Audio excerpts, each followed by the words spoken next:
the most contagious diseases we know. Just one person is likely to infect between 12 and 18 people. That number is called a disease's basic reproduction number, or R0.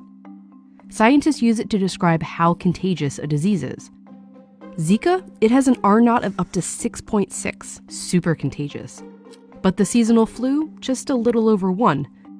And COVID-19, the disease caused by the coronavirus, just about 2.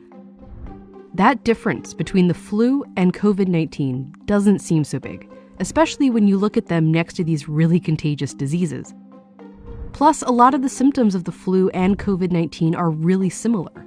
A fever, cough, they can even both lead to pneumonia, which is ultimately how they can both be fatal. So thinking of COVID-19 and the flu as similar is a common and frankly understandable comparison to want to make. This is like the flu? It's a lot like the flu. I like to believe that it's going to end up more like the flu virus. But wait, let's go back to those R0 numbers again. If the flu has an R0 of 1.3, that means each person gets either 1 or 2 people sick. After 10 rounds, that's 56 total people. And if we run the model with COVID-19's R0 at 2, if one person with it gets 2 people sick who get 2 people sick, after 10 rounds, that's more than 2,000 people.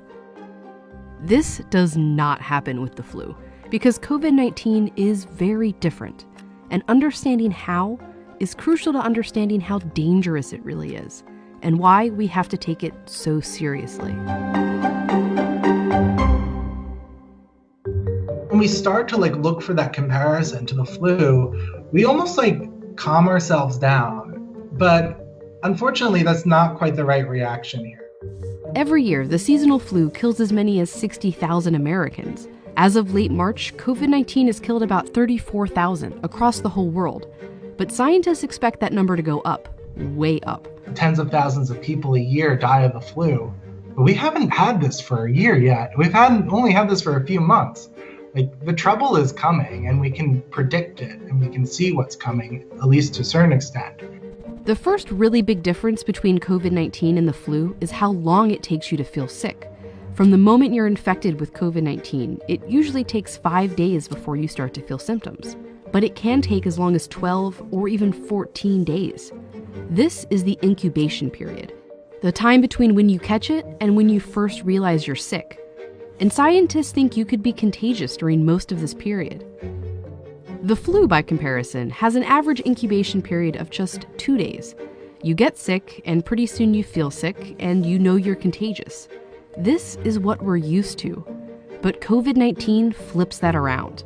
You can be contagious and spreading it around for several days and up to 2 weeks before it even occurs to you that you're sick. And that leads to the next big difference. No human immune system had seen this virus before. Nobody has a natural immunity to it. In flu season, there's always a number of people in the population who are already immune to the flu. That can be because they got their flu shot, or maybe they've already had that flu strain. And that limits the spread of the virus.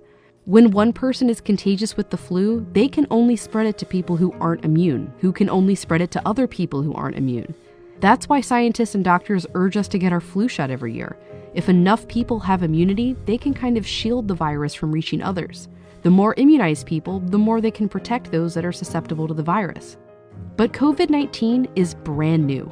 None of us have had it before, and there's no vaccine, which means nearly everyone on the planet is susceptible. So when a contagious person, who may not even know they're infected, comes into contact with others, it can spread like wildfire. And then you see how much more dangerous COVID-19 can be. Only 2% of people with the flu need to be hospitalized, but 20 to even 30% of people who test positive for COVID-19 do. And we're still learning about COVID-19's fatality rate, but scientists think it's somewhere between 1 and 3%. But the flu's rate is even lower, 0.1%. And that's a disease that can kill 60,000 people a year in the US alone. That's what Dr. Anthony Fauci, the US's leading infectious disease expert, tried to clear up to Congress. People always say, well, the flu does this, the flu does that. The flu has a mortality of 0.1%. Sure. This has a mortality of 10 times that. This is a really serious problem that we have to take seriously. And he's just talking about the average across all age groups. For older people or people with compromised immune systems, it can be way higher. And that's especially scary when you remember all the other things that are different about COVID-19. The infectiousness, how hard it is to know you have it, how susceptible we all are to it. Estimates vary, but some scientists have warned that between 20 and 60% of the world's population could become infected with the virus. Because COVID-19 has no cure and no vaccine, the only defense we have against it is social. We can take ourselves out of the chain, not with immunity, but with social distancing. Just physically not being around anyone and staying home as much as possible. But that only works if each of us takes it seriously, which is why comparing it to the flu, while understandable, is not helpful. It's natural to want to find a comparison, to want to make this seem small. When we use the flu as the backdrop, it almost numbs us, or it can numb us and make us maybe even feel better about the current situation, because the current situation is bad. So now is not the time to be numb. We need to be vigilant and then use our vigilance for useful actions.